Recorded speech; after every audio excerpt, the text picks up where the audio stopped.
making it happen, man. Did he come up? Hey, all right. See, that's how he introducing us now.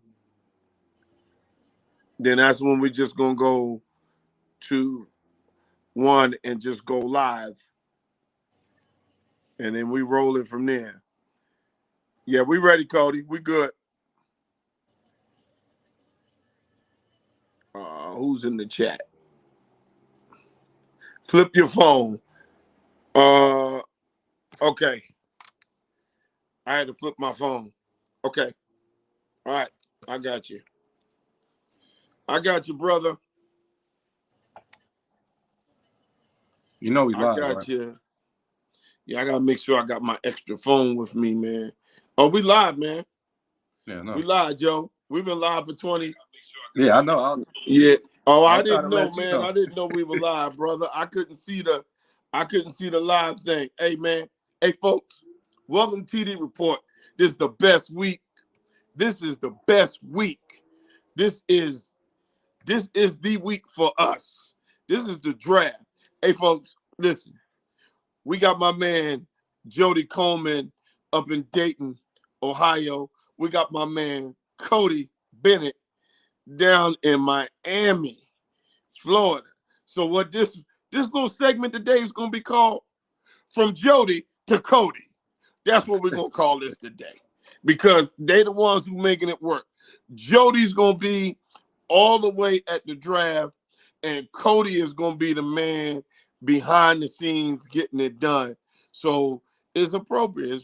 It's from Jody to Cody. So what's up, Joe? Talk to me. Hey, what's happening? Big shout out to Cody, man. Big shout out to Cody, man. He's the man behind everything.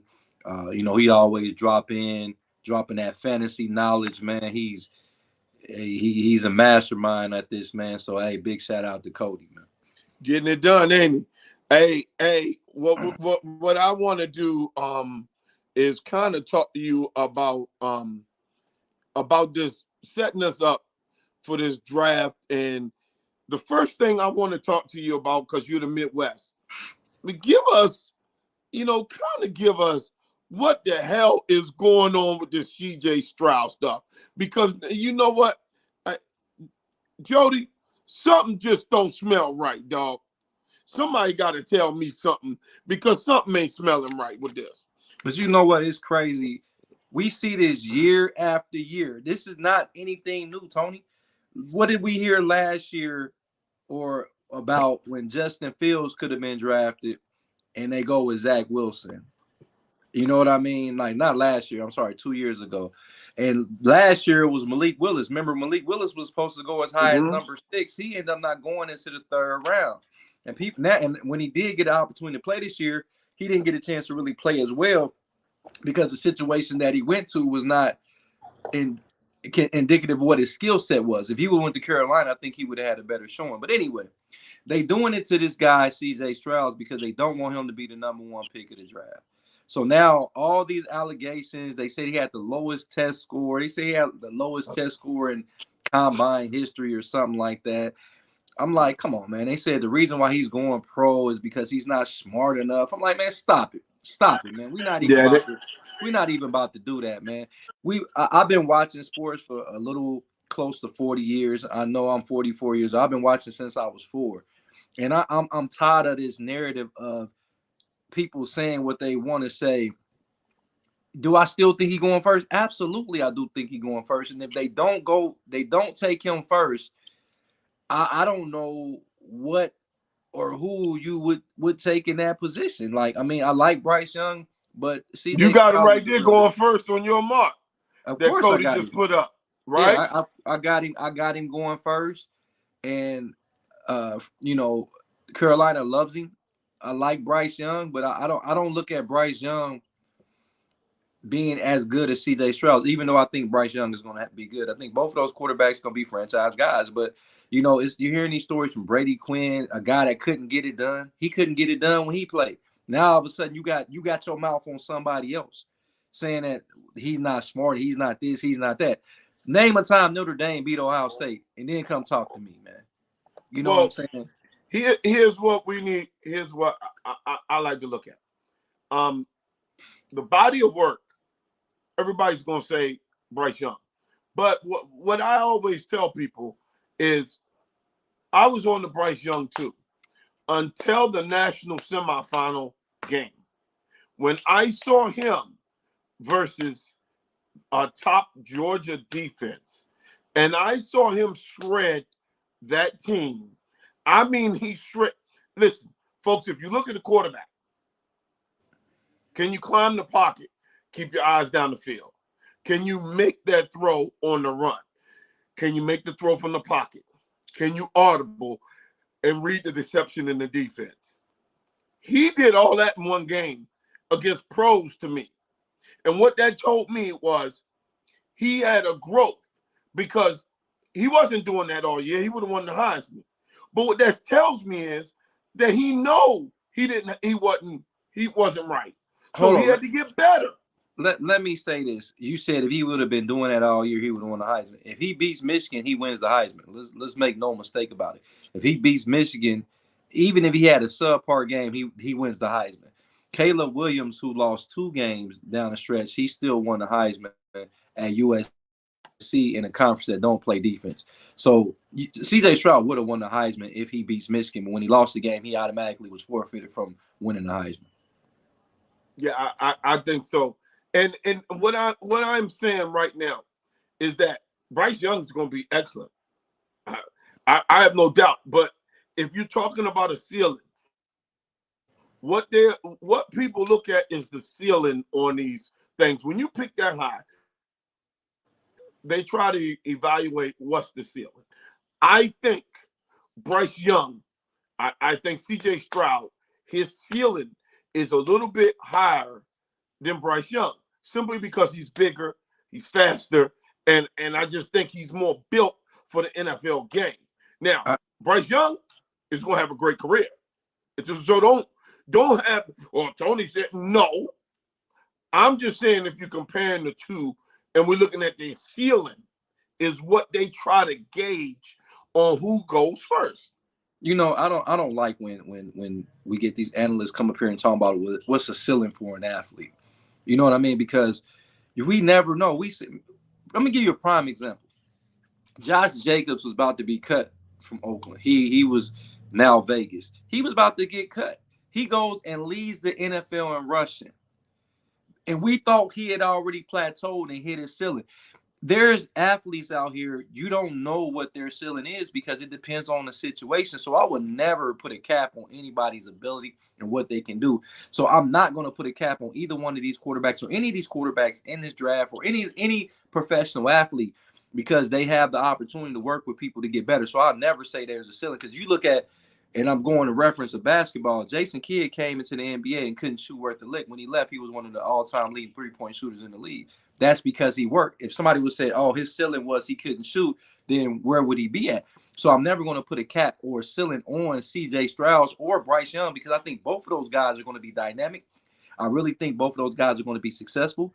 I think Carolina with Frank Wright, if he goes to Carolina like I think that he will go, and you get a couple pieces around him, and he's in a division that's up for grabs. Let's be honest. Because Carolina defense, hey, make no mistake, Carolina's defense is lights out. So he'll be able to make mistakes. If Bryce Young goes to the Houston Texans, I don't think he will be able to make as many mistakes as C.J. Stroud will be able to make in his first year because the team still has a lot of pieces to put together. Okay, folks, hey, we're talking to our Midwest reporter, Jody Coleman. He's going to be our eyes on the ground at the draft, folks. We're going to be there at the draft. Make sure you check us out below. You got our website. You'll be able to go to our website, hit us live. We're going to be live at National Harbor, right outside of Washington, D.C., in Oxon Hill, Maryland. We're going to be live at Tom's Watch Bar. Please come out with your jersey. Come check us out. It's going to be a great night. Everybody's going to be talking that smack. Just looking at that first round, Jody, as we get out of those quarterback positions, what's going to change the draft is around at 4 and 5. What does Seattle do? Which leads to what the Raiders will do. And to me, I think the biggest pick in the first round that's going to help the most is going to be Bijan Robinson going number 9 to the Chicago Bears. What you think? I don't think he's gonna go to the Bears. I mean, me personally, I think that the Bears, they have a quarterback that can run the football. They had another running back from your Virginia Tech. That kid can play. Herbert, he can play some football. They got rid of Montgomery. I don't think you take a running back with a 9th pick. When the last time have you seen a running back go in the top 10? We probably going back Barkley and was it Barkley and Adrian Peterson? We talking about Zeke 16 and I think 18. That's what I'm saying. You got Adrian Peterson. Yeah. You don't pick running backs typically in the first 10 picks. It's getting rare where you even getting the running back in the first round. But anywho, I don't like him going to the Bears. I think the Bears have other things to address. I think they can either go offensive line. I really like the pass rusher right there, Myles Murphy. That's the kid nobody's really been talking about in the draft, but I think he's going to be a double-digit sack kind of guy. If you look up there, I got Myles Murphy going to from Clemson to Chicago with that 9th pick. I think they went and got some offensive weapons for Justin Fields. Mm-hmm. I don't think you need to add that running back per se, because I think you can get a running back with the way that there go my guy right there. What's up, fellas? Sorry I'm late. Had to take care of that call. Hey, What's listen, up, B? You guys are doing so great. I don't think you need me. Keep going, Jody. Oh no, so what I'm saying is I like Chicago, but listen, you made a suggestion on what Seattle should do with the 5th pick, and I'm gonna say this, Dave. Listen to this. If Seattle is in a position, hear me out, everybody watching our TD Report fans and everybody across America and the world. Seattle is in a position to win the NFC. I said it. Let me say it again. Let me say it with my chest. Seattle is in a position to win the NFC. I'm not talking about just their division. I'm talking about they're in a position to win the NFC and be the representative for the NFC in the Super Bowl. And the key element with that 5th pick, a guy that can come in and play immediately and come and make an immediate impact. I don't care what happened off the field. If you don't get Jalen Carter, they're gonna regret not drafting Jalen Carter. Jalen Carter can make everybody better on that defense, which in turn makes everybody better on that offense. When you already got DK Metcalf and Lockett on the outside, you got Kenneth Walker, who is a dynamic running back. Amazing. And you see the emergence of Geno Smith. Seattle had a wonderful draft last year, getting Kobe Bryant at the defensive back, and my guy Tariq Woolen, probably the second best, third best cornerback in the NFL right now. If you don't know who he is, look him up. Tariq Woolen out of University of Texas San Antonio, which is the school that my daughter graduated from. He had 5 interceptions. He forced 2 fumbles. The guy is reminiscent of Richard Sherman. Seattle can represent the NFC. That's a strong take, Jody. And we talked about there's certainly going to be certain picks. Now, obviously, we don't want to give everything away right now because with the draft coming up on Thursday, there's about 5 picks in that first round that's going to hinge a lot of things going on behind what's going on. Now, I'll give a teaser here. One of the things I'm hearing is, make sure no one's listening, Houston might not take no quarterback. I heard that. I heard that. We just came out of that, and it's crap. It's something crazy is happening in NFL circles right now. My insiders are telling me that the feeling in Houston is potentially they don't get the quarterback now. They take a shot at a quarterback next year. They're not going anywhere this year. They try to get premium defender in there. I don't think there's a offensive lineman, that's good enough to take it to. Okay, so you go defense there. That's what I think might happen. I think they try to go back into the draft next year to get their quarterback, guys. So Dave, who got the Arizona's 3? So that's going to mess up Arizona, and that's one of the picks that's going to hinge. So where does that kick C.J. Stroud or Bryce Young to? Who's 4? Indianapolis. You give Indianapolis a 2-way go with Levis? There's talk that Levis could go as high as 4. Yeah. So if Levis go to Indianapolis, and now you talking about pushing Stroud down to what? Detroit? Stroud He wouldn't could go to end up Detroit. he won't get past Detroit. No. He wouldn't go to Detroit. I think Detroit would pass on him because I think people. You think Detroit would pass? Oh, Did you see Jared Goff's season last year? 43 yards. But he's very expensive now. You see what I'm saying? What? But you can't cut him. You can't cut him at this point. So well, not now. Seattle pass on him.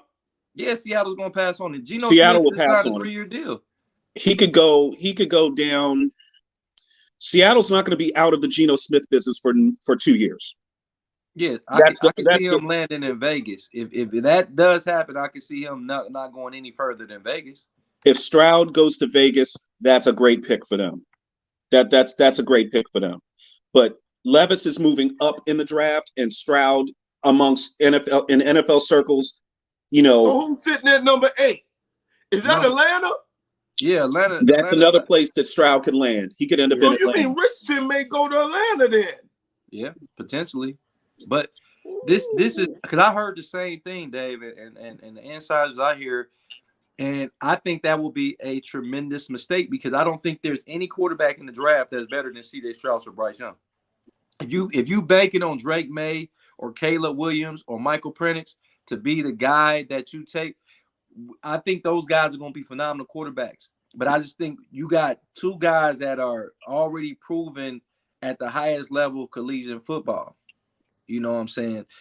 I think that'd be a major mistake if Houston don't do that. But Houston has been known to make mistakes, so I wouldn't be surprised.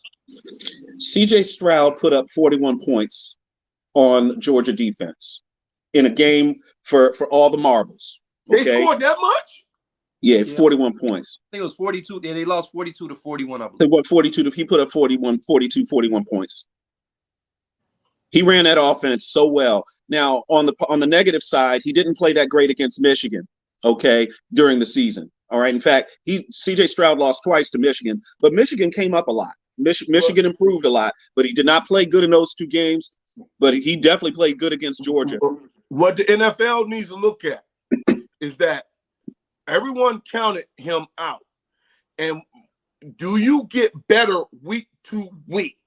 And he can have a halfway decent regular season. But if he does that in NFL things where he show up in the playoffs, because honestly, he was the best quarterback in the playoffs. I don't care what you say. I don't care if Georgia won 2 games. No quarterback played that well in those playoffs. The way that young man handled adversity in his own life with his father having his legal problems and being in jail. You go to Ohio State, big expectations there, right? You're following in behind a Justin Fields caliber type of quarterback, and you're not handed the reins. C.J. Stroud had to earn that job, had to earn it. Okay, it was not handed to him. To do what he's been able to do at Ohio State, lose in the biggest game of the year, they lose to Georgia in the national championship game, and for me, his first professional interview was the post-game interview at the bowl game. That young man sat up there, took every question, Jody, with his chest. Didn't try to shirk responsibility. Didn't try to say that's somebody else's fault or I don't worry about that. He is the captain of the team, okay? He's the quarterback. He's responsible for virtually everything, right? The way that he handled himself in interviews during the pre-draft walk-up and everything, combine, pro day, this kid has done everything that's been asked of him. And I don't feel that being second in the draft should be taken away from him or being first in the draft. But I'm telling you what NFL people are saying. It's frustrating. It's part of the business. But I'm telling you, if I'm starting a team and I have a pick and C.J. Stroud is there on the board, I look at a Will Levis and I say, that's a flash in the pan. I got to go for more of a sure thing. I need something tangible. This kid has the tangibles, okay? He can lead a franchise. What do you think, Jody? Am I off on this? No, I think you are absolutely spot on. But I got 2 things I want to say. First thing, because, it's always the ones that nitpick. That was not the national championship game. That was the national championship. Yeah. But, it's people out there like, oh, So, listen, I'm not correcting you. I just want to make sure everybody knows. Thank you. My bad. But what I will say about CJ Stroud, being from the Midwest, being actually an Ohio State fan, watching pretty much every game that he played in. I remember not this past season, but the year before that when we lost to Oregon. And he had a tremendous game against Oregon. We just couldn't stop the same play. They ran the same play like they was playing Madden over and over and over. We couldn't stop the run. And it was people here when I went to the barbershop and others talking about bench this kid. I said, and I had to sit up like, y'all got to be kidding me. We were so spoiled because we had the JT Barretts of the world, the Justin Fields, the Troy Smiths, the we had those quarterbacks, and we got extremely spoiled. And we won a national championship. We actually had won 2 national championships, and we got spoiled. We're not Alabama. We're not that power, and we think that we were. So when they were talking about Ben CJ Stroud and he's not that good, do y'all know he was hurt in that game because he ended up missing the game after that, which was against like Toledo, and he ended up coming back the rest of the season and having a tremendous and phenomenal season. People didn't realize he had a hurt shoulder. And the guy never complained about it, not one time, Dave. He didn't complain about it one time. He took criticism, like you said, on the chin. The losses to Michigan, he didn't go blame the weather or blame, because a lot of people was like, well, we lost our home game to Michigan because of COVID. They forfeited, so we lost our home game. Y'all remember that? Yeah. That was a Michigan move. They did that purposely, knowing that we needed that game, and they knew we couldn't lose. That was a Jim Harbaugh. That was a Bush League move that he pulled, knowing that we needed that game to go to the national championship. They probably got you back for the 73 Rose. Yeah, he did. That was Dave. That was Bush League. That was Bush League. What they did. Hey, Jody, what we want to try to explain to these fans. We talk about quarterbacks a lot, and let me break it down for the fan. There's no 85 Bears defense. There's no 2000 Ravens defense. There's no 14 Seahawks, 15 Broncos. Folks, it's like Big Mama on Sunday cooking dinner in a house coat. That joint is gone. If you're looking for that and you're looking for the good mac and cheese and all that's going to be every Sunday, that joint's gone. Because Big Mama's still sleeping because she was dropping like it was hot Saturday night. So that era is gone. So what I'm going to tell you guys, so you'll know, if you don't have a quarterback, you won't win. In the AFC, among our group, we labeled 10 quarterbacks. And we missed a couple of ones. One that we missed has gone to a Super Bowl, which is Jimmy G. We missed him. And the other 2 teams may have the other top 2 quarterbacks coming in. So you're looking at 16 teams. 13 quarterbacks to 14 quarterbacks are legit. Go through every AFC team and look. Almost all of them got a quarterback that's capable of taking them to the Super Bowl. Almost every team. So that makes that conference that much tougher. If I was Lamar Jackson, I would be talking to my agent like, hey, Mom, we need to go to NFC because right now we're not going to make it out just AFC. Hell, we're not even going to make it out of our division because Kenny Pickett's not on that list. Hell, what happens if Tennessee moves up right now and grabs one of the young quarterbacks? What happens to their team? You don't have a quarterback, you don't win in the NFL. Cleveland, March of 22 is what set the tone for the rest of the NFL history. When Cleveland put all that money into Deshaun Watson, they said to the league, changed everything. You cannot win without that player. And Dave, hey, Jody, you wasn't with us. 2 years ago, we called the draft, and me and Dave and I went back, and I was looking at it. We were going back, well, should they take a left tackle, Cincinnati, or should they take a receiver? 10 years ago, Jody, they would have taken a left tackle. You know why they took the receiver? It's because they said, we can load this side and help block. But we need that wide receiver to get down there and score because the rules are set against them. The rules are against the defense. So what we got to do is find ways to score. Notice, The only team in the NFC East that didn't make the playoffs, where were they? They didn't have a stable quarterback. And if you don't have that, you're not winning. I don't care who you are. I mean, well, just look at the teams. Tony, when we were at the draft 2 years ago, we talked about team building, right? About what happens when you think you're going to get that quarterback, and then what's your next move, either in the next round's pick or that next season. Case in point, Los Angeles Chargers. They got Herbo, all right? They got Justin Herbert. Their next pick, they didn't go for the wide receiver. They went conventional. They went for that left tackle. Who's that? Rashawn Stanley, right? Slater. Yeah. Rashawn Slater, excuse me. Rashawn Slater comes in. He was injured last year, but his first game as a rookie was lining up against Chase Young. They had Washington for the opener. So his first look was a guy he'd seen in college before, and he held him sackless. In fact, Chase Young is still looking for this guy. He hasn't gotten a sack on him. He didn't get a sack on him when he was at Northwestern. Right. So what I'm saying is the way that Cincinnati did business there by, taking Jamar Chase, taking I thought they took a calculated risk. And Tony, they played in a Super Bowl. They didn't win it, but they got there. But they can't get there without Jamar Chase. What nobody gives Cincinnati credit for, and you have to think about it. Balls. The AFC has lost 2 Super Bowls. But nobody talks about this. Those 2 Super Bowls were on the road. They were at their home of the other team. Now, if those games played on the neutral site, Cincinnati wins that game on the neutral site. Hell, if the Chiefs got their line together, who knows what happens in that game?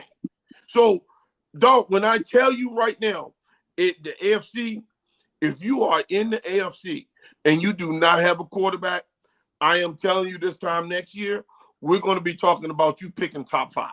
You're going to be in the market for you're going to be in the market for one. And see, that's the problem I got with the Houston. If Houston does not select the quarterback, because what you're telling your fans is we don't want to win.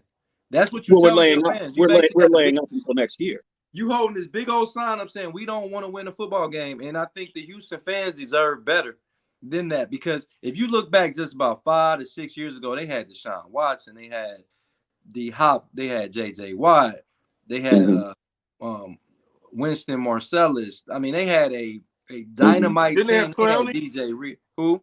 They had Clowney. There? They had Clowney. Yep. I mean, this team was stacked. And for a minute, they had the Honey Tunsil. Badger. They had Laramie Tunsil back then. Yeah. Right at the very beginning. Right, got there right there. They still have him now, but they had the Honey Badger. Remember the coach didn't like the Honey Badger and he shipped didn't. him off.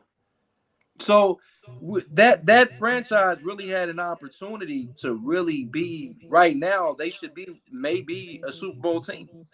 If you look at the talent, I mean, you had the best defensive player, one of the top 5 quarterbacks in the game. You had the best receiver at the time. You had the best left tackle at the time. And if you kept Honey Badger, you had the top 5 safety. I mean, they were loaded at all levels. And then Winston Marsalis, I'm sorry, he was a dynamite passer. Then you had Clowney out there. So you had talent just a few years ago. And now you're talking about you don't want to take a quarterback. So that means you're going to go back-to-back seasons with about 2 or 3 wins? Come on, man. No, you're not going to do that and sell tickets. But at the same time, if you pull the quarterback here, if you get Stroud here at 2, okay, are you going to be any better next year than you would be with Davis Mills at quarterback for 16, 17 games? If they get CJ Stroud, they win 6 games. Because not only do they have the first pick, but they have the 12th pick too. So I think they can go get a quarterback, wide receiver combination. They still got Jeremy Tunsil. They got a stud at running back in Pierce, Damian Pierce from Florida. So they got pieces that they can compete. And then we got, let's make no mistake, the AFC South is not a strong division. Tennessee is beatable, and I think the Indianapolis Colts are beatable. I don't think the Jags are beatable. So that means they can go win 6 games. The Jags are the class of the division. And wait a minute, Jody. What you telling me is that right now, if you listen, Houston, you're going to have a problem. If you don't listen to TD Report, what I would do is go get C.J. Stroud and give me the best receiver that you love. What's his name from Ohio State? Give me his Jackson name. Smith and Jigba. Jigba. There you go. Get used to that name. Get used to that name. You get those two, that went up from 6 wins to threatening 8-9 wins. That's just me. That's short. You have wait a minute, Tony. He's got is that Jordan Addison at 12 or is that Jackson Smith? Now listen. Okay. Because I don't think Jackson Smith and Jigma, he's not gonna make it past the Titans. He should not make it past the Titans. But like I said, I don't think. What number's the Titans? 11. So Titans picking at 11. Don't you think that is? I think the Titans are going to end up picking up another pick anyway because I think this trade for Philadelphia might go through. I come up. I think that's where that. I think that pick that whoever the Eagles pick, they could actually be. I think they might be picking for Tennessee. Then they make that deal. Then they make that deal and get the big running back to come over to the NFC East. I mean, how much talent can you put on one ball club? I mean, Philadelphia is Howie Roseman's killing it. He's killing it, man. They're loaded, man. He's killing it. He's the best. Look, I can't say he's the best player personnel guy in the NFL as long as Andy Reid and his crew are in Kansas City. They're doing everything that basically virtually almost everything they do turns to gold.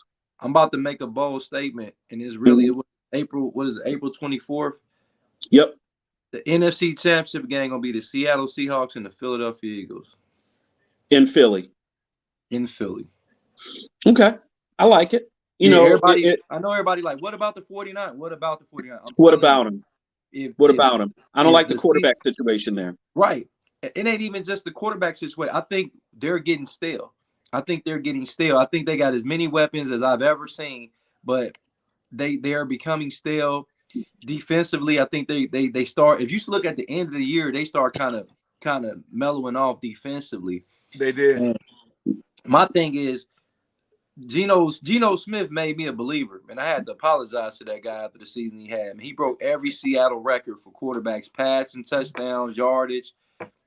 He won 9 games when I thought that they were going to be a team that was going to be picking the first. I thought they'll be picking C.J. Stroud right now. So this was a great season for Seattle.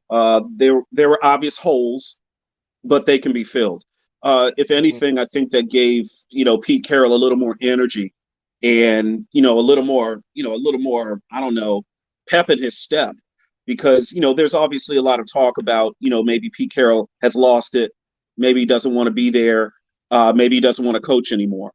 I think the Russell Wilson situation between him and Russell Wilson, there was a lot more than butting heads and egos than has ever been let on.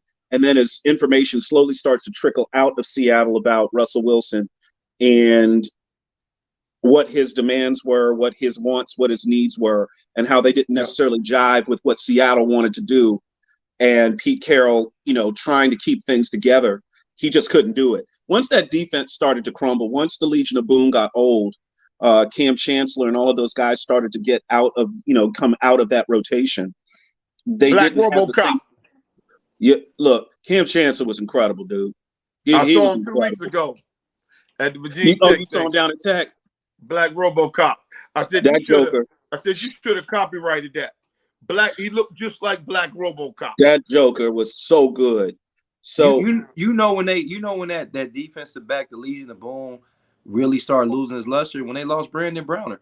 Brandon Browner was a very underrated corner because he was big, he was physical. They ran that zone package, and he was able to take away one side of the field, and Richard Sherman took the other side away. And I think that was one of the most underrated moves when they lost him and tried to put Maxwell. And I'm not taking anything away from Maxwell, but I think they were just trying to plug anybody in there. He cost them the Super Bowl. He held that receiver up just enough for the corner to come under. He cost them the Super Bowl. So it's just different things, man. And coaching is crazy, man. I wouldn't have run that play at Brandon Browner anyway, because I'd have known he's not gonna let you get depth on that, and the guy can come under. can come not under. just coaching. Yeah, and you know, I look at it like this, guys. The more I see what happened in Seattle, the more I see how that relationship with Russell Wilson, you know, and Pete Carroll just broke down. It impacted the whole franchise. So bringing in a Geno Smith, having him, you know, understudy and then him take over and him have a great season, and I don't know, capture some of the hearts and minds of the guys that he plays with. He's in the foxhole if they believe in him. If they continue to believe in him this year, we could be sitting here toasting to Jody Coleman, having an inside track on that. Because you said it first. If Seattle starts out strong this year and looks really good early, you're going to be one of the few people that's ever said that that's what's going to happen. I'm not worried about what Jody talked about. My Cowboys going to be an NFC championship. Okay, listen. All right. I'm not going to let blasphemy happen right before this draft. The Cowboys, and I will say the Cowboys are going to be your typical 12-5. They're going to be you can go ahead and is Dev, Texas, and Dallas being 12-5. That's what you can guarantee. But I also can guarantee that y'all going to go out early in the playoffs. I also can guarantee y'all going to lose at home in the playoffs. So miss me with that. Y'all not going to win y'all division because Philly's going to win 13. Philly's going to win the division. Philly's going to win 13 games. Y'all going to mess around and play Seattle. Y'all going to have to play Seattle in Seattle. And let's make no mistake how loud that stadium is. We beat them there twice before. Okay. And once in a playoff game. That's one of the few places that I don't mind Dak Prescott playing if I have to bet on Dallas because he's beating them there. Hold on, Dave. Didn't Romo fumble the snap against Seattle? Yeah. Oh, the ghost of Romo. So, hey, Jody, real quick. So the NFC East, I was talking about that today. The NFC East, when I'm looking at it, they finished this year was 14-12, 10-8. Everybody was 2 games, Did Philly come back to the pack? No. Did Dallas get better with picking up Brandon Cooks and them? Dallas got a little better. They did, Dave, but losing Ezekiel Elliott is going to mean more than what people are giving credit for. Tony alludes to this all the time, how good Ezekiel Elliott is in pass protection. Mm-hmm. If you look at all the times that he got sacked, Tony Pollard was in the game, and it was a blitz that wasn't picked up. Gotcha. So and he's injured. He's injured. We don't know what he's going to come back. Not saying he's not going to come back and have a great season, but Ezekiel Elliott, who was a mainstay, I would have loved to see Ezekiel Elliott finish his career and become like a Jerome Bettis for Dallas and minimize his role and have a breakout, 1 or 2 breakout games, short yardage, pass protection.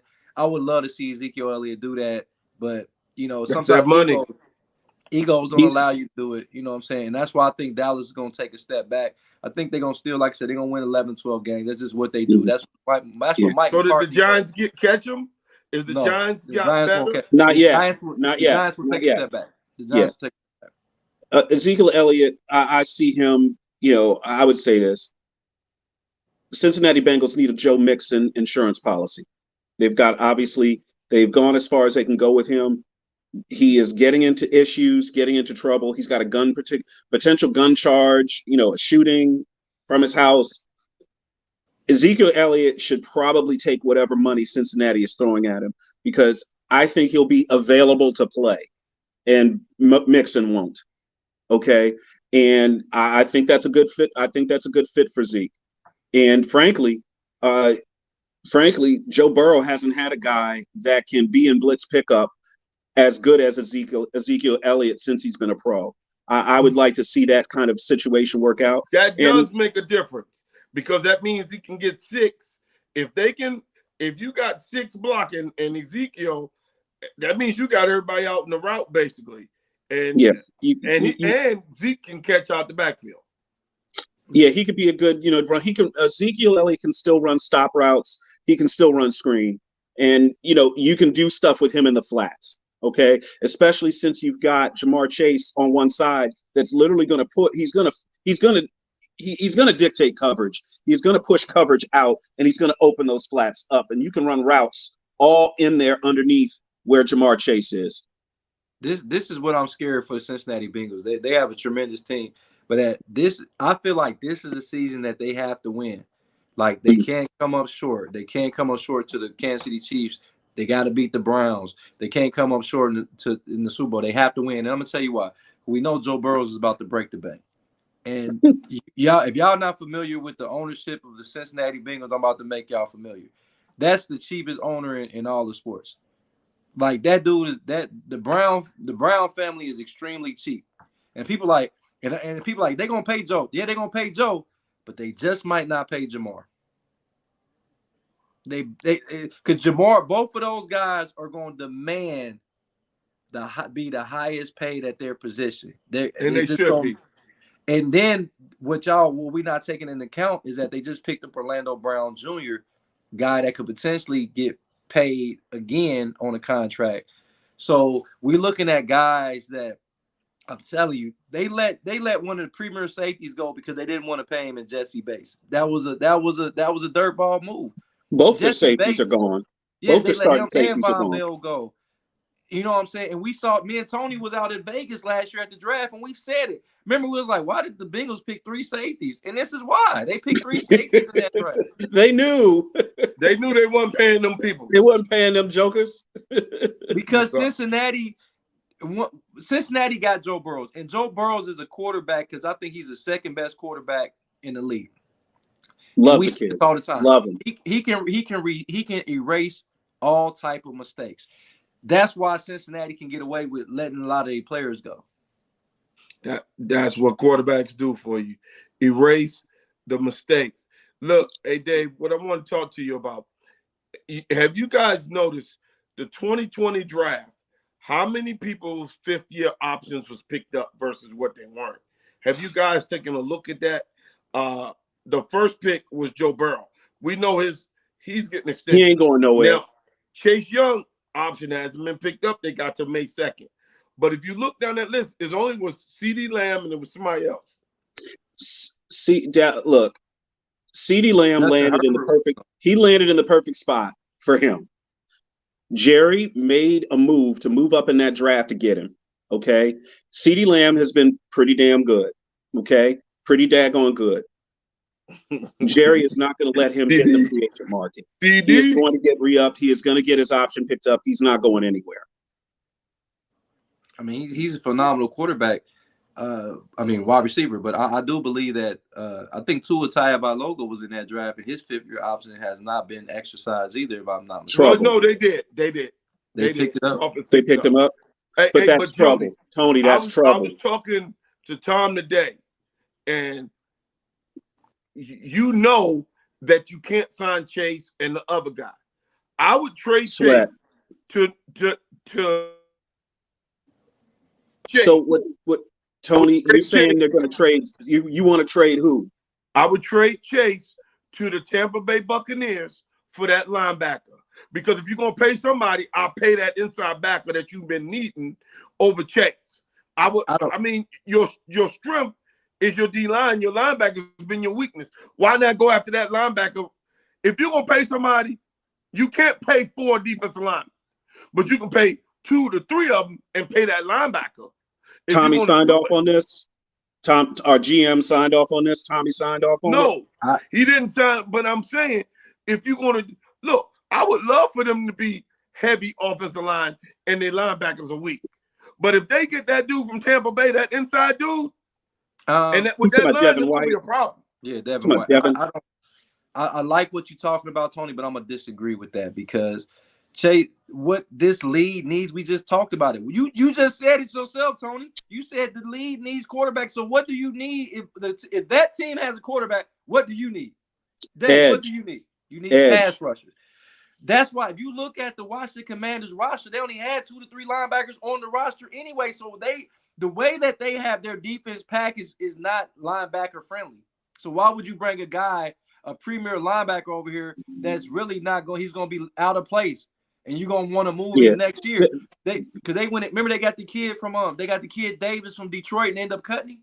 So who you going? You cannot sign all 4 of those guys to max deals. You can't. Why not? Because it's not going. Your budget. ain't gonna work. If you do that, you're gonna take away from another position. Even if you backload, Jody, look at it this way. Even if you try to backload those deals, okay, or push it off on bonus, you see what I'm saying? Try to push it off all on roster bonus and all of that and incentives, you still run into the same problem. 4 to 5 years down the road, everybody's got to get their money. You go into salary cap hell.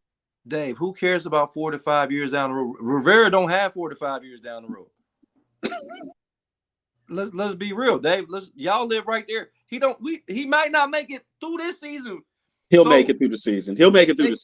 They can pay Chase because they don't have a quarterback. They're gonna go with Sam Howell. Let's understand, Sam Howell was a 4th or 5th round pick. That man is probably only making $200,000. He's a 5th rounder. You're right.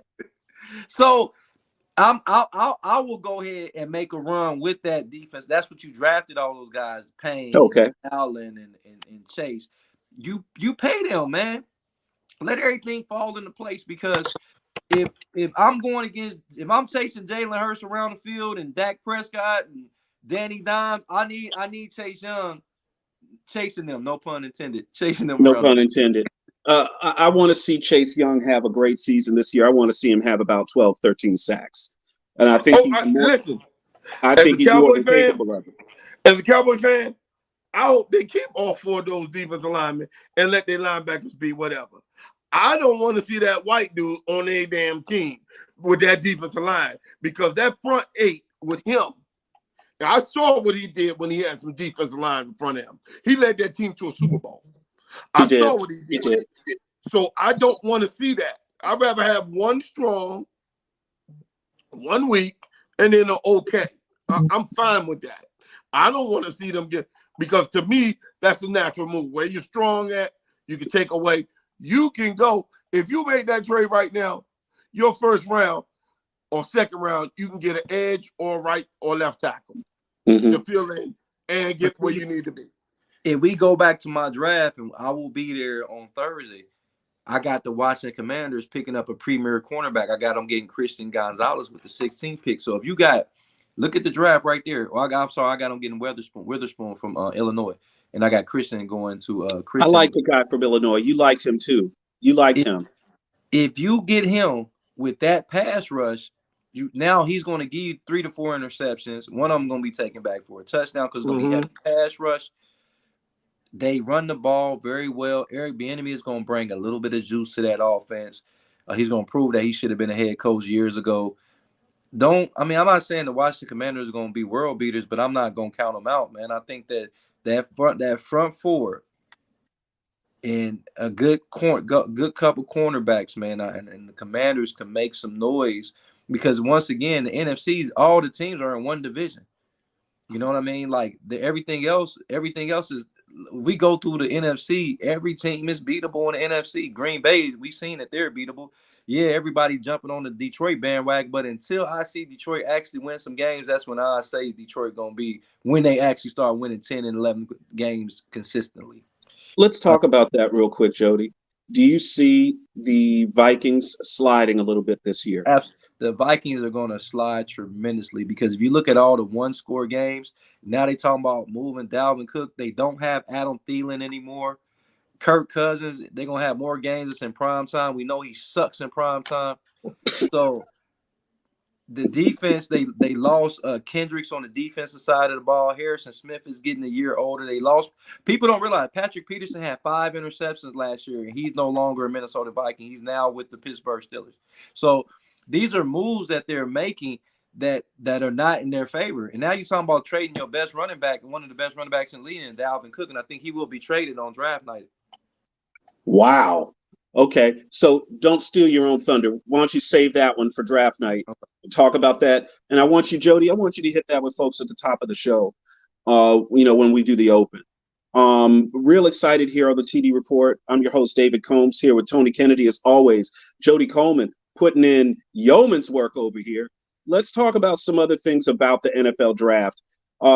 There have been, in honor of the Gervonta Davis fight, styles make fights. Shout out to our boy Gervonta, man. Great win on Saturday night over Ryan Davis. Styles make fights. As we've watched the NFL draft evolve, Tony, over the past 10 years, and looking at some unconventional picks, in early situations. Jamar Chase being one of them. CeeDee Lamb was not expected to be picked where he was by Dallas, and Dallas moving up or taking the wide receiver at that spot. It's largely seemed to work out, for those two teams in terms of getting the production that they were looking for.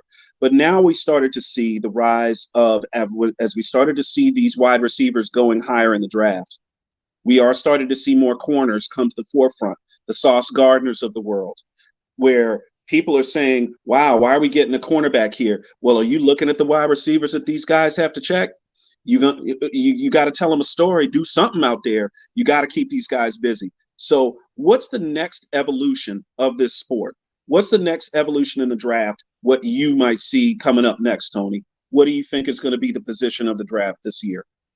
Oh, it's obvious. It's quarterback. It's the evolution of the Anthony Richardsons of the world, the CJ Strouds of the world. If you cannot, let me get this straight. If you cannot move, you cannot play quarterback in today's NFL game. The defensive linemen are too fast. They're too athletic. They're too quick. You have to be able to move. Moving doesn't mean running. So let's get that straight. Mm-hmm. Moving means being able to move the pocket and throw on the run. And if the run is open, you are a threat to get in and slide. This game has changed. When I hear people, running quarterback has never won the Super Bowl, that's a lie. Roger Staubach won the Super Bowls. Steve your Young boy won Steve Young won the Super Bowl. So all that crap that people that hear, all that narrative. See, what we want to do on the TD Report is just change the narratives. Tony, they basically I'm sorry, Tony. I'm gonna let you. What they were saying is a black quarterback hasn't won a Super Bowl. Go ahead. I'm sorry. No, and basically Jody just cut through the bullshit. The black quarterback haven't won I said it. I said it with my chest. Yeah, well, I said it with my chest. And if people say, appreciate you, Mahomes is a pocket passer, tell me in that Super Bowl, what was the biggest play he made? It was on the ground when he ran the ball. On a bum ankle. On a bum ankle, 27, 28 yard to set up the winning field goal or the winning touchdown for the game. So, guys, I don't hear that crap. You got to be able to move. That is the position. But that is the position, the reason why edge position has come so valuable. You notice those edge guys are smaller. They got to be faster because they got to be able to rush. And then once they rush and the guy get by them, they got to get ready to go catch them. You can't do that with the old school defensive ends, Jody. The old school defensive ends can't do that. I'm gonna tell you what Dave just asked you. I'm gonna jump in if I may. I'm gonna go a whole different route, Dave. And I know Tony went to quarterback because the quarterback position is the most important. But if I'm seeing the evolving of a position, it's going to be the safety position. Let me tell you why. It's 3 safeties I believe can go in the first round. Antonio Johnson from Texas A&M. Please take a look at that kid. He's 6'2", 198 pounds. And you got Sidney Brown of Illinois. That secondary was amazing in Illinois because they got 2 other guys that's going to go in this draft too, another safety and another cornerback. And then the other safety is Brian Branch from Alabama. Those 3 guys can cover tight ends one-on-one. They all can come up and run support. Sidney Brown has 6 interceptions. You understand? He had 6 interceptions his last year at Illinois. And he played alongside Devon Witherspoon. So he played on the side. He played out there with him, and he still had 6 interceptions. But all 3 of those guys I mentioned can be 3-down safeties in the NFL because you really rarely see 3-down safeties because all 3 of those guys can check slot receivers and tight ends one-on-one. So they're all about 5'11" to 6'2". They all around 198 to 210. So they're guys that can come up and make plays in the run, and they guys that can get back. Because what we have lost in the NFL is safeties being able to cover. Remember Jamal Adams? Remember Jamal Adams was the stud when he came out, but the Jets traded him, and you like, why would they trade? Because he couldn't cover me on 2 bum ankles. He was terrible in pass coverage. That's why he ended up having 9 sacks because he became a bona fide linebacker. He's an in the box. He's an in the box safety. Right. That's what he was. Dave, there's no longer the Troy Polamalos of the world. You can't live being in the box. You got to be able to cover the slot and cover tight ends because London Collins, yeah, that's another Landon guy. Collins, yeah. If you look at you starting to see more tight ends split out, the Pitts of the world, the Darren Wallers of the world. You in Joku's of the world. You seeing those tight ends being moved outside the numbers. Those safeties need to be able to cover them one-on-one. So that's where I think the evolution of the position, because it's becoming a passing game, is at the safety position. You bring up a great point, and Tony, I wanted to pass this along to you too. And Devin isn't on the show tonight, but he's been singing praises of some of the young defensive backs that they've got at the University of Maryland that'll be coming out this year. University of Maryland has 2 defensive backs that are going to get drafted. They're 2 corners. Yeah. Both of those guys ran like Superman at the combine. They're getting drafted. You see what I'm saying? They're getting drafted. You just mentioned 2 guys at Illinois in the defensive backfield that will both get drafted, a safety and a corner. What do these 4 guys have in common? They are intimately acquainted with the wide receiver room of the Ohio State Buckeyes.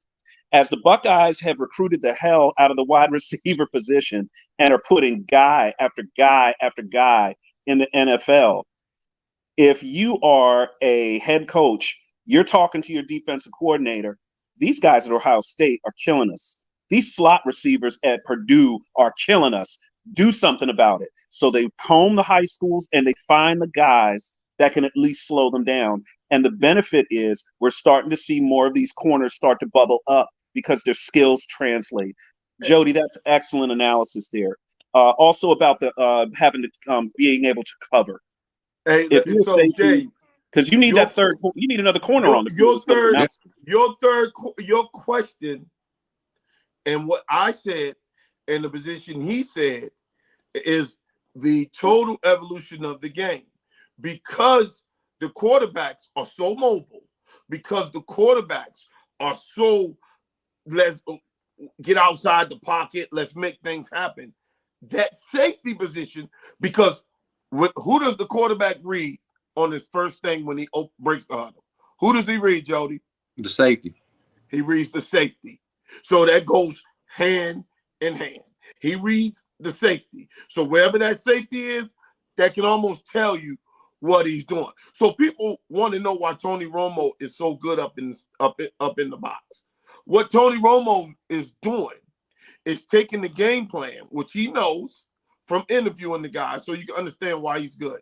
He's looking at what the quarterback is being taught. He's looking at where the safeties are.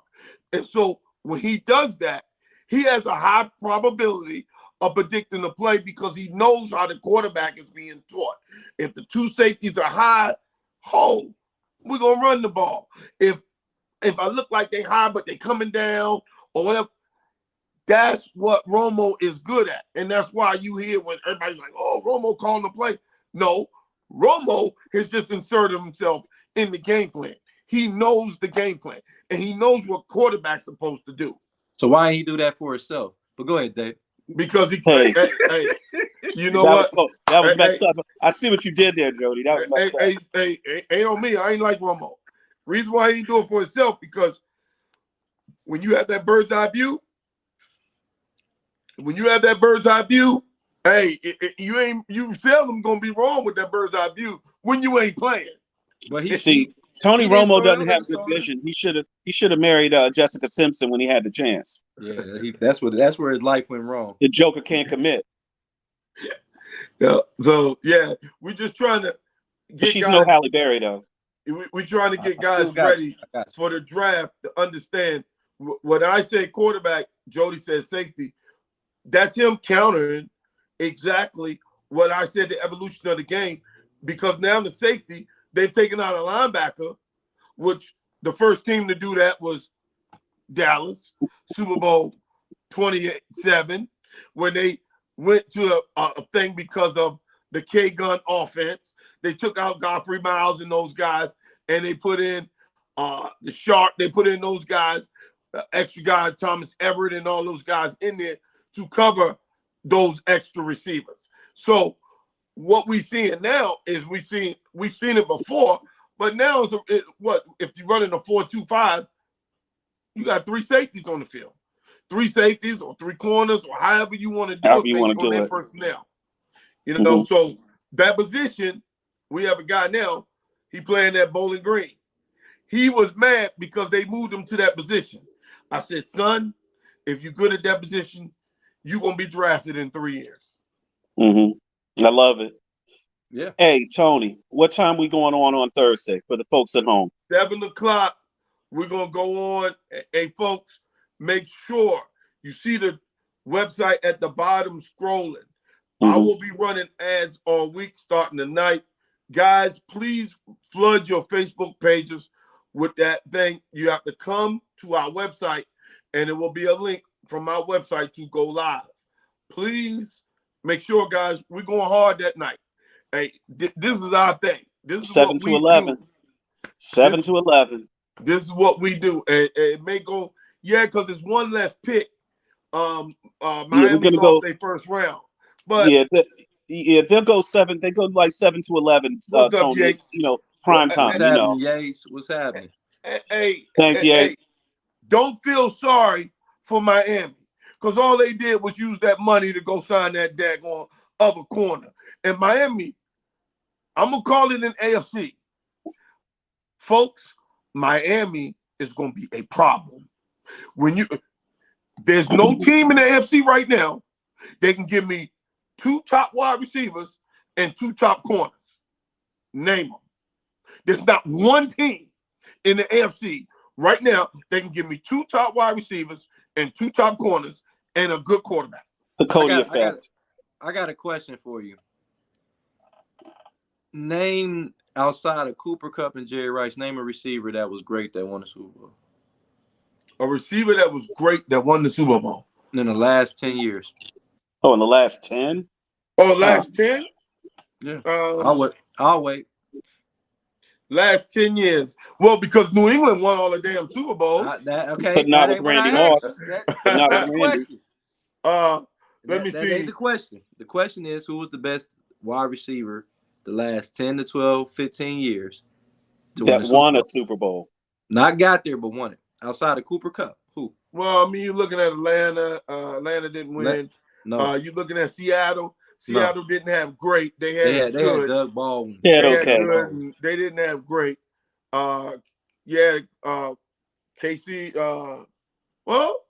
KC had Mike Evans. He said Mike Evans. Mike Evans is right on the cusp between great and very, very good. Yeah, because that's Mike where he's Evans a top 10 wide receiver all time? Not all time, no. So if you look at that's the top not fair. 10, That's not fair, listen. If you go top 10 wide receivers all time, and what I'm alluding to, Terrell Owens didn't have one. AJ Brown didn't win it. Yeah, AJ Brown didn't win it. He didn't win either. So what I'm saying is you got Jerry Rice that won. You got Chris Carter didn't, Randy Moss didn't, Larry Fitzgerald didn't, Terrell Owens, Calvin Johnson didn't. Yeah, it's been a lot of receivers, but you know what, Jody? You sound like the old dudes. That is way back then, because Marvin Harrison and them dudes won it. Listen, Jody, you're right. That was back then when the game is different. As this game goes on,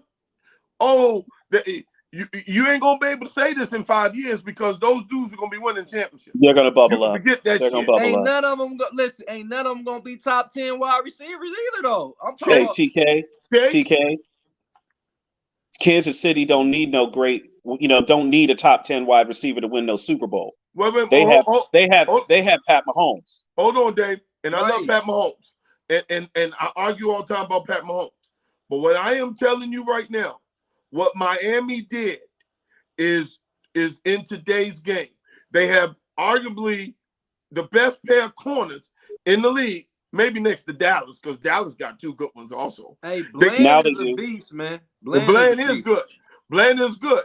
But think about it. Miami, remember we talk about it. We talk about what you do for your division.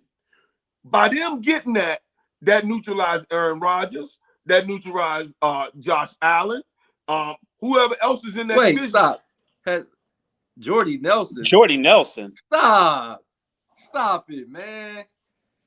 Jordy Nelson wasn't even the best receiver. But Jordy Nelson was good. That's got to be Cody back there. Yeah, Jordy Nelson was good. He was good. But hey guys, I gotta jump. I gotta jump, Tony. Let me call you after the show. Tony, I'll hit you after the show. Y'all stick around and definitely check me out on Thursday, okay? But I'll be back. You coming? Thanks, okay, what time you getting down? What time you coming down? Okay. Yeah.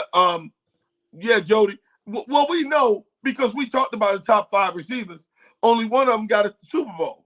Jerry Rice. The other 4 don't. What I'm trying to say is the receiver position is not a guaranteed championship. You can have the fast they had 2 receivers that had over 1,300 yards receiving in Tyreek Hill and Jalen Waddle.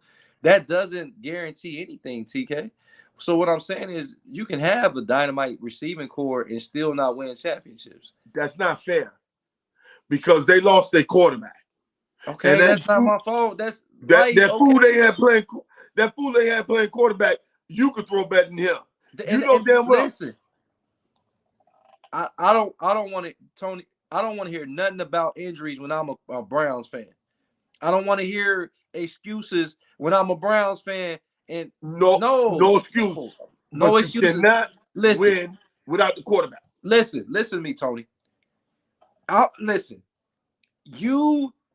Injuries cannot be indicative you not win a championship because guess what? Injuries are going to happen.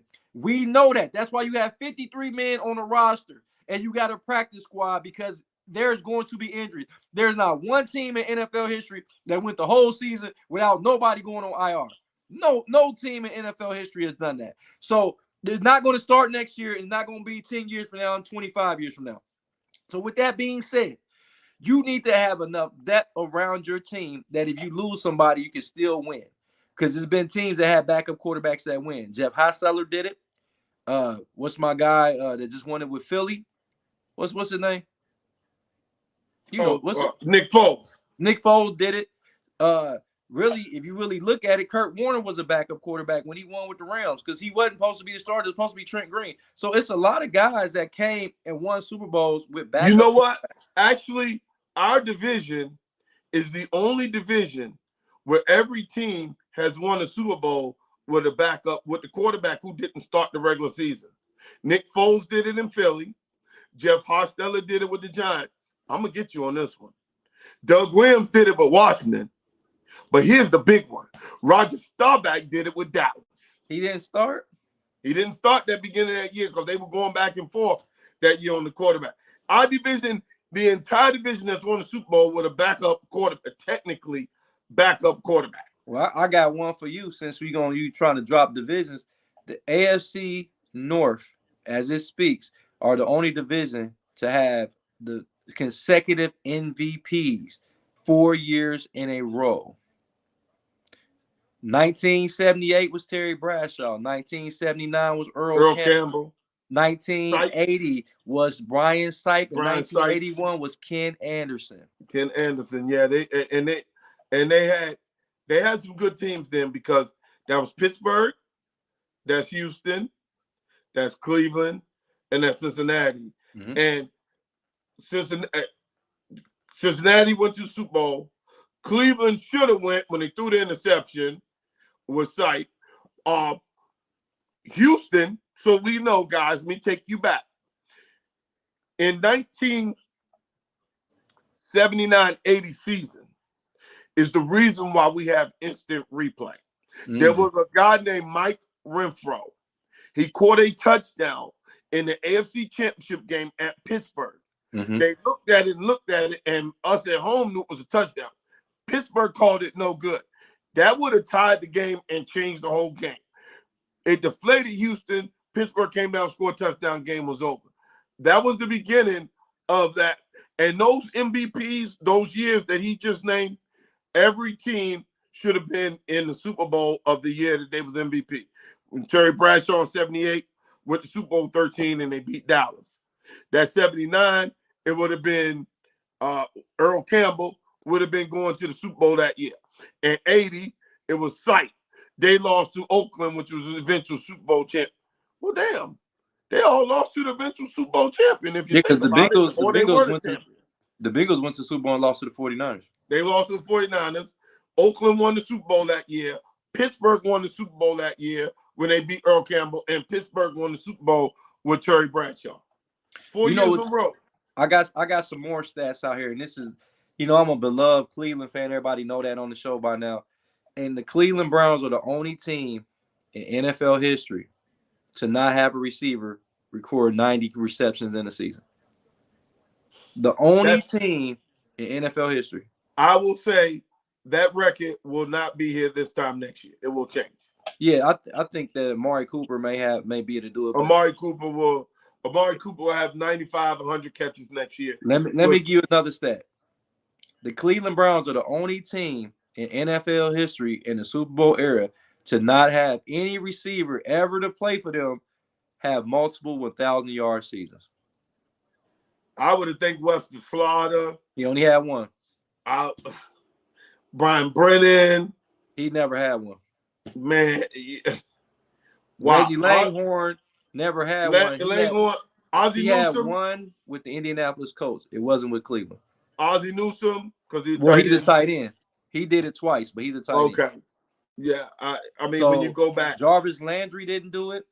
Odell Beckham didn't do it. Josh Gordon didn't do it. We had Terrell Pryor. He had 1,000-yard season. He didn't have a repeat.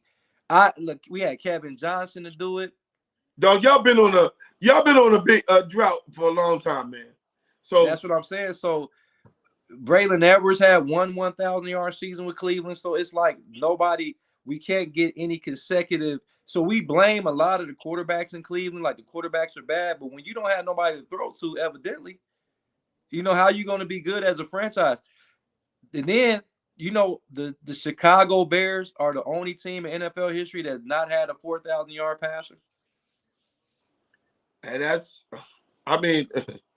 hey, but here's the biggest stat. Remember, we always say you got to run the ball. Yeah. It's been 50 years since the team who led the league in rushing has won the Super Bowl. So when they say you got to run to win, you do, but that team hasn't won the Super Bowl in 50 years. That don't mean they have to be the best at what they do. And I'm going to go ahead and throw another stat. And the New Orleans Saints have not drafted a quarterback since 1971 in the first round. And that was Archie Manning. Hey, Dallas hadn't drafted one in the first round since 1989. That was Troy Aikman.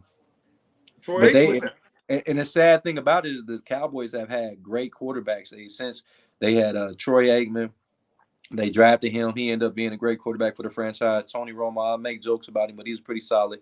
You had Dak Prescott currently. You had Drew Bledsoe that played quarterback pretty solidly for you guys. So for y'all to still not draft a quarterback in the first round, y'all have had some definite quality quarterbacks in Dallas. I think it's just fine. And I think what I'm looking for this draft, Jody, folks, so Jody is going to be Jody's going to be out there in KC. Jody, make sure you go by Gates Barbecue. It's the first black barbecue in the country. It's one of the oldest. It's called Gates Barbecue. I'm definitely going to go. Hit Gates Barbecue. Take Adderley. She's coming out there. Both of the Adderleys are coming. Take them to Gates Barbecue.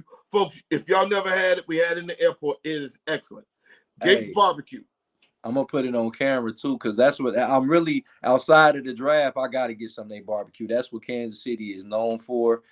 It's the heart of the Midwest. You know what I'm saying? Webster Slaughter only had one 1,000-yard season for the Browns. He had 1,200 yards receiving. And he had one good season with the Browns. He had several seasons where he was close, but only one 1,000-yard season. And see, all these little stats right here, these records are about to be broken, folks, because they're the only team that got a quarterback for, them in KC. They don't have any quarterback. Listen, when you take care of your quarterback, the rest of the stuff is going to fall in place, man. They said dry rub. That KC, listen, man, Gates Barbecue, black barbecue. pull them up, pull up their history. Their history go way, way back. That barbecue is supposed to be the best, Jody. You got to tell us. I wish there was a smell button on here, or a smell button so we can get it. But we can see how you gonna be eating that thing out there, man. You have fun.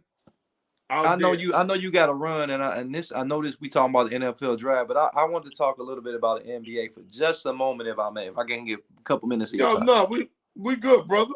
Now, the reason why I wanted to, and it's not even about what's on the court. It was something that I seen that Stephen A. Smith has said about Kawhi Leonard, making a statement that he is perhaps the worst superstar in NBA history.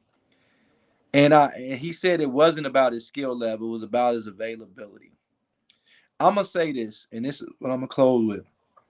I did a TikTok about this because I normally, when somebody has an opinion, I let them, that's their opinion. I let them ride with you. That's how I am, because that's your opinion. That's what makes it beautiful to talk about sports, because everybody got a different perspective.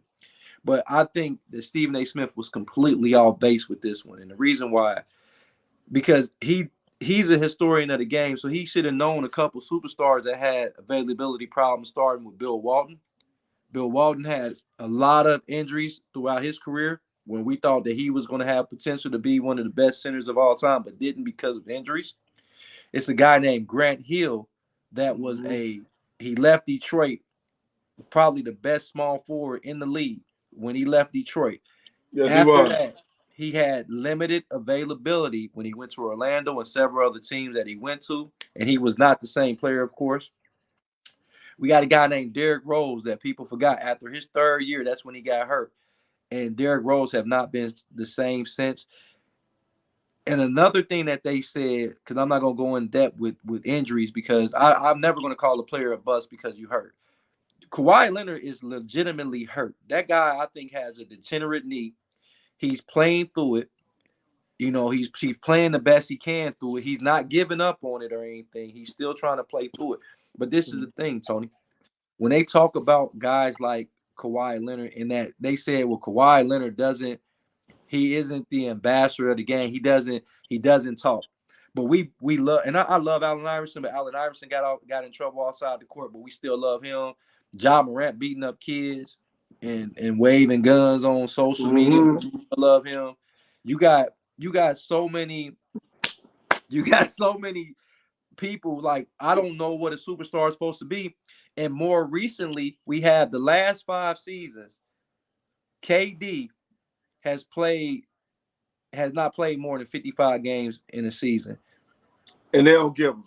And nobody ever questions his availability. Anthony Davis, his availability, and he's not the worst superstar we ever seen. And I say this, Kawhi Leonard, he's a 5-time All-Star, 5-time All-NBA, 7-time All-Defensive Player, 2-time Defensive Player of the Year, 2-time NBA champion, 2-time Finals champ. His resume is better than anybody that I named prior to, outside of Kevin Durant. His resume is better. But yet and still, we talking about he the worst superstar all time. Come on, Stephen A. Smith, man. If you got beef with Kawhi Leonard, that's something that you need to take with personal. But to say that, and now everybody gonna run with that narrative, that's what we here on the TD Report to do, is defend the narrative, because you tearing down this black man that if he stopped playing basketball right now, he's a first ballot Hall of Famer. You know why he can do that to Kawhi? It's because Kawhi is quiet. He's a very quiet. He's probably the quietest superstar I've ever seen. Tim Duncan, he don't. Yeah, but even Tim Duncan spoke more than Kawhi. I mean, I've heard Tim Duncan speak way more than Kawhi. Kawhi is just really quiet. I don't even know what his voice sounds like. He's that damn quiet. He ain't never got in trouble off the court. Nope. Like, I'm confused. He ain't beating his wife. He ain't gambling on games. But yet and still, y'all mad at this guy. But we got guys like Kevin Durant that fight with people on Twitter. We got people like Luka Doncic that cry every time he don't get a foul call. He's crying to the refs. But these are the people that we're calling superstars. We want a superstar to be in some turmoil. And I'm sorry, Kawhi Leonard is not giving you no drama and bulletin board material. And that makes him, the man is hurt. How can you ever get mad at somebody for being hurt? Yeah, man, Hey, brother, you know how this is. Hey, folks, Hey, y'all take a good look at my man Jody, because it's the last time you gonna see him before he hits to big city, Kansas City. My man gonna be out in Kansas City. He out there looking at the Super Bowl trophy. He out there getting, man, oh man, Joe, dog, y'all gonna have a good time out there with that barbecue. You know what, man? You need to put some of that stuff on. Man, just put it on. What's the fastest service you can put it on and give it to me next day? Hey, I sent some FedEx, man, but man, he said, FedEx me some of that barbecue. Hey, check out the TD Report website, man. We got some fire articles on there, man. Fire. Some fire. Like, we coming from a different perspective, man. Tony always said that we the Wu-Tang Clan of podcasts, man. We coming from so many different places, man. I love y'all, man. I don't care if it's 1 or 1 million, man. We gonna give it to you raw because we love what we do. And I love what you do, right? We just want to talk that sports. We want to talk it from a perspective. And like I said, I'm just gonna keep it all the way real, man. ESPN ain't paying my salary for me to be quiet. No, we ain't got. Well, that's one thing, we ain't gonna be quiet, folks. But remember, join us Thursday night from the Tom Watch Bar. Go to our website. You see it scrolling on the bottom. You can come to my page. Come to all of our pages. We're gonna have our website up for you. I'm gonna be doing a little presser or a little advertisement here, and I will be running that every 6 hours leading up to the draft. You'll see it so much, so you'll get tired of seeing it, but you'll know exactly where it is. Okay, folks? Please, please, until we see you again, that's going to be our day. We're going to take over. That's the TD Report day, because we give it to you raw and we give it to you real, and it's going to be right. That's who we are. That's what we do. Hey, what they call us, we sports scientists. We sports scientists, and we going to give it to you uncut and unstepped on. It ain't going to be stepped on or nothing, man. So I see y'all later, man. All right. Peace. Thank you for watching.